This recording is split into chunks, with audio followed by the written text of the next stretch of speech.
Very good morning dear students. आज हम इस चैप्टर के समरी को डिस्कस करने जा रहे हैं। So the number first point is synthetic fibres.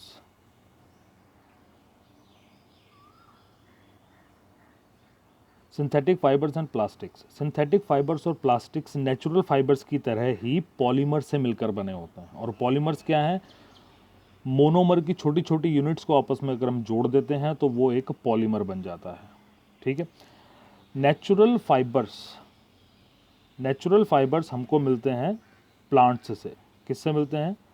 Plants से और एनिमल से।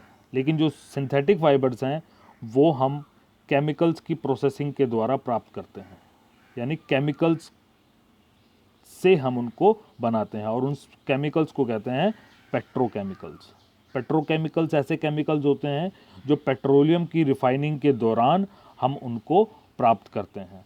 अब ये जो फाइबर्स हैं, जैसे कि हमने पहले पढ़ा है कि नेचुरल फाइबर्स से हम अपने कपड़े बना सकते हैं, उसी तरह से सिंथेटिक फाइबर से भी हम अपने कपड़ों को बना सकते हैं। कपड़ों को बनाने के साथ साथ हम इनसे बहुत सारे दूसरे आर्टिकल्स भी बना सकते हैं, जैसे कि रस्सियाँ, बकेट्स, रस्सियाँ हो गई, बाल्टियाँ हो गई, प्लास्टिक का फर्नीचर हो गया, प्लास्टिक के कंटेनर्स हो गए। ठीक है। और बहुत सारी जगहों पर हम इनका इस्तेमाल कर सकते हैं, जैसे हवाई जहाज़ को बनाने के लिए, शिप्स को बनाने के लिए, स्पेस क्राफ्ट हैं, हेल्थ केयर इंडस्ट्री जैसे डॉक्टर्स के ग्लव्स हैं, सिरिंजेस हैं, इंजेक्शंस हैं, है ना, जिनके आगे हम वो सुई लगाते हैं इंजेक्शन की, लेकिन पीछे का हिस्सा प्लास्टिक का बना होता है, वो भी सिंथेटिक फाइबर्स का ही इस्तेमाल है। Depending upon the types of chemicals used for manufacturing synthetic fibres, they are called rayon, nylon, polyester and acrylic. ठीक है।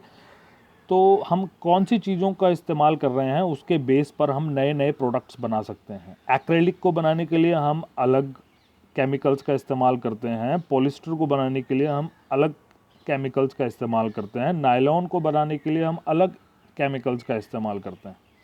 तो अलग अलग केमिकल्स का यूज़ करके हम rayon, nylon, polyester and acrylic जैसे सब्सटेंसेस को बना सकते हैं। एक्रेलिक यानी जो वूल की तरह दिखता है, तो हम एक सिंथेटिक वूल कह सकते हैं एक्रेलिक को।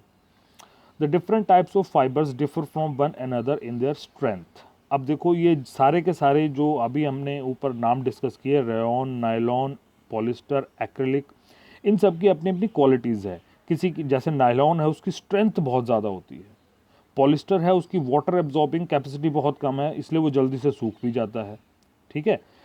अब नेचर ऑफ बर्निंग, मतलब इनमें से कुछ चीज़ें बड़ी जल्दी आग पकड़ लेती हैं, कुछ चीज़ें जल्दी आग नहीं पकड़ती हैं। जैसे नायलॉन है या पॉलिस्टर है, पॉलिस्टर के कपड़े हमें नहीं पहनने चाहिए, क्योंकि वो अगर वो आग लग जाए उनमें, तो वो जैसे हमने पॉलिस्टर का कपड़ा पहना हुआ है और हमें आग लग जाए कहीं हाथ पाँव में, तो वो हमारी चमड़ी के साथ ही चिपक जाएंगे, तो हमको और ज़्यादा नुकसान करेंगे।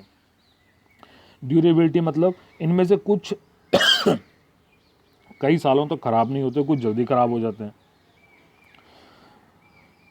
आज की डेट में हम लाइफ विदाउट प्लास्टिक सोच ही नहीं सकते हैं। ठीक है। क्योंकि प्लास्टिक का इतना ज़्यादा यूज़ हो गया है कि हमारी हर छोटी से छोटी और बड़ी से बड़ी चीज़ का ज़रूरत पूरी करने के लिए प्लास्टिक अपना योगदान दे देता है। पहले अगर हम सोचते थे यार छत के ऊपर पानी की टंकी बनाएंगे, आजकल तो 2-2 हज़ार लीटर की पानी की टंकियां प्लास्टिक की बनकर आती हैं, बस हमको खरीदनी है और घर के ऊपर इंस्टॉल कर लेनी। नहीं तो पहले हम उनको सीमेंट से बनाते थे, है ना, तो उनमें बहुत ज़्यादा टाइम लगता था। आजकल तो बाज़ार जाओ, प्लास्टिक की कोई भी मटेरियल ले आओ। अब लेकिन इस्तेमाल के साथ साथ इनके कुछ नुकसान भी हैं, क्योंकि ये जो प्लास्टिक्स हैं या जो सिंथेटिक फाइबर्स हैं, ये इन्वायरमेंटल फ्रेंडली नहीं होते हैं। अगर हम इनको जलाएं तो ये बहुत ज़्यादा पॉइजनस गैसेस इन्वायरमेंट में रिलीज़ करते हैं और एयर पोल्यूशन पैदा करते हैं। अगर हम इनको सॉइल में डाल दें तो ये नॉन बायोडिग्रेडेबल होते हैं, जिसके कारण माइक्रो ऑर्गेनिजम्स इनको डिग्रेड नहीं कर पाते हैं।